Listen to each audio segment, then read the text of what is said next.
Welcome back to Car Stuff P&W. This is Jesse. We've got an update or a video on the Forester.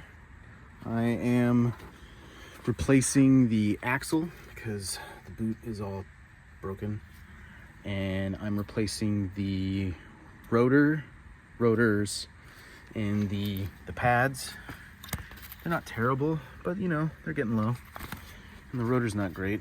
And then I probably could have just replaced the stud, but I actually chose to get a new hub and bearing for this side. And then I've got a new rotor and brake pads for the other side. So so far I've jacked up the car, removed the wheel. I removed the axle nut from here. Normally what you do is you bash in, or use a chisel, and you bend this, because normally there's a lip around this whole thing, and you use the chisel to bend it so it fits in here after you torque it down, in order to make sure that, you know, if any sort of catastrophic thing happens, you've got that keeping the nut on, so you know this thing won't come off.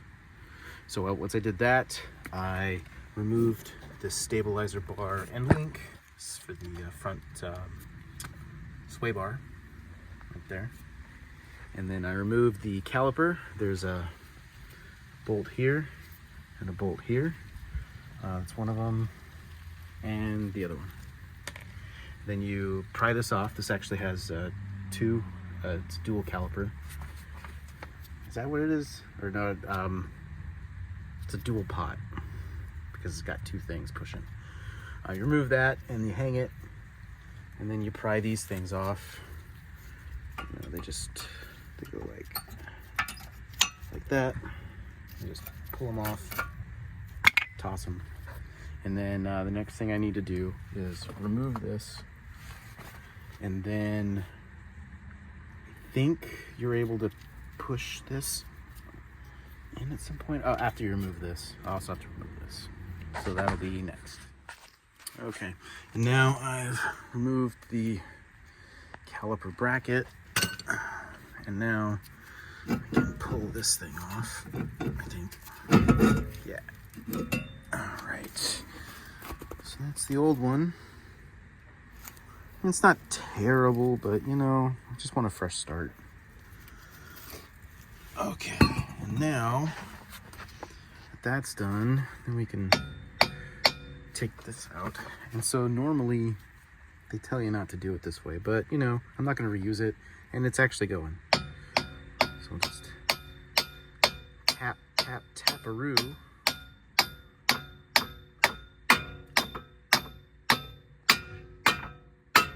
Bang, bang, it's loud. Looks like it's going, it's coming out.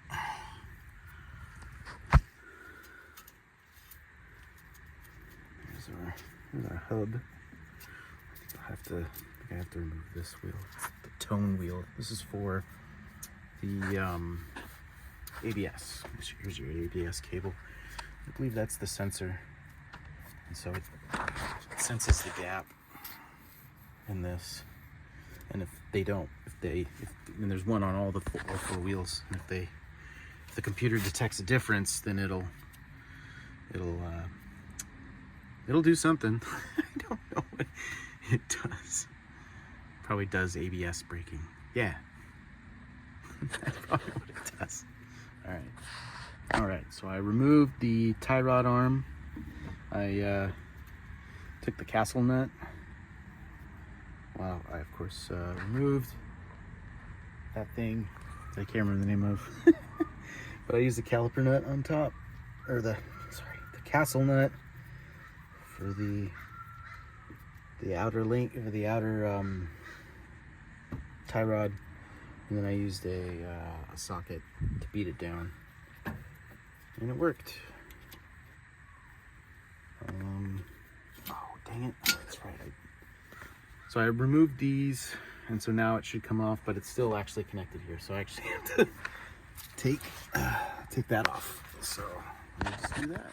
All right. So I had to reattach this up here with the bolt, just slid it through, and then I just used this and a hammer to hit here, and then it plonked out.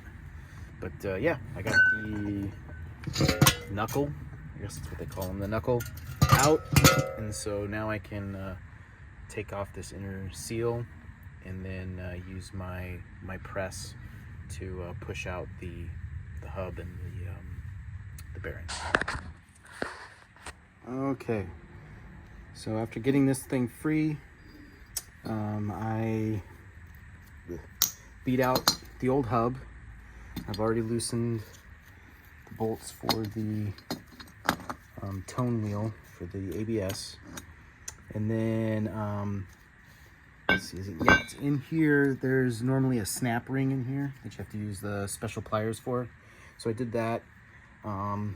And then I just had the outer race to get out, and so this is one of the times where, frankly, having a 20-ton hydraulic press from Harbor Freight is so handy. This thing worked awesome, and as you can see, I've you know, ordered some parts off of Rock Auto a couple times, you know, just a couple. Shout out to Harbor Freight. Woo! Whoa, that's wrong. Shout out to Rock Auto and Harbor Freight. There's so much Harbor Freight stuff in here. All right, so after I did that, I decided to pull out the old axle. This is the old one. There's the boot split. On these ones, you've got a dowel that you have to beat out with one of these with a punch and a hammer, and then you can remove it. So this is the new one. Nice new boots, and a new dowel pin, and here's a new axle nut. As you can see, it's nice and new all the way around. So now I'm gonna put the new axle back in. Okay, and now we've got the new axle all in there, ready to go. I was actually having an issue when putting the new one on. The hole wasn't quite lining up with the stub in the transmission, and I actually had to flip it 180 degrees in order to get it to line up right. I actually ended up messing up the dowel a little bit, trying to like kind of force it in. It just wasn't working. So here's a little tip. If make sure the hole lines up nice, and if it doesn't, flip it 180, and then it should fit. So now I need to install the bearing and the hub. Okay, and so now this is the knuckle. I've got some plates that came with my 20-ton press, and then I've got the new bearing right here, and then I'm using the outer race of the old bearing to match up with that, because I measured the outside diameter, and it seems to be about 72 millimeters. My biggest bushing pusher is 65 millimeters, millimeters. So I'm using this one to press this one in, and so far so good.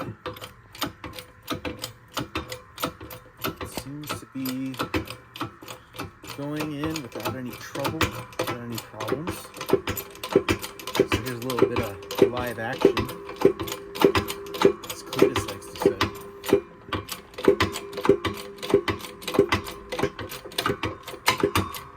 But I don't want to press this thing in, though. That could be a problem. Okay, it's actually the next day. Yesterday, I replaced the rotor and brake pads on the passenger side because I didn't realize I needed a new oil seal right there. This guy right here. So I went to Subaru this morning and got a new outer and inner. There's one up in there too. Oil seals. And so now that I've pressed those in, now I can press the hub in. I've already attached the tone wheel and it's all rigged up. I'm using the old hub down there, along with one of these bearing press pieces to hold the inner race down inside. I had to look up another video to make sure that the inner that hub seal, it goes flush right there, and same with the inner. So here we go. We're gonna start pressing this guy in. Hopefully this goes in straight.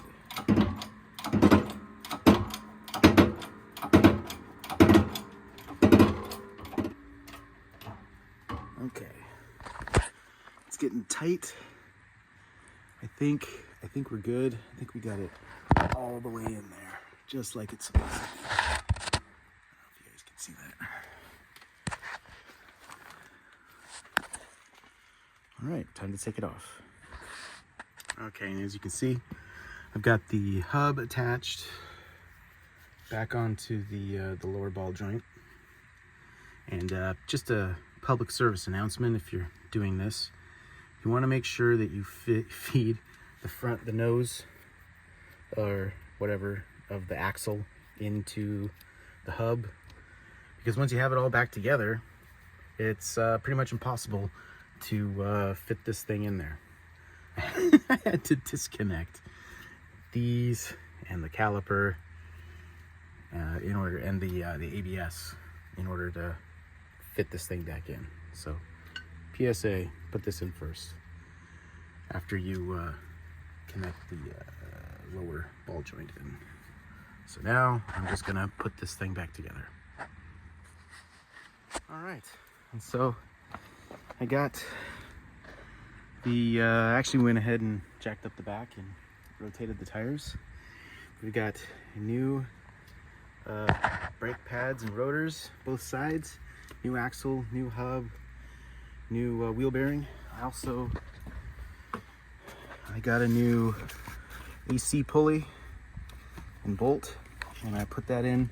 It doesn't squeal anymore when I start it, but it's still kind of making a high-pitched noise. I think it might be related to the AC unit, the compressor. It doesn't actually, the AC doesn't actually work. I think it just needs to be recharged.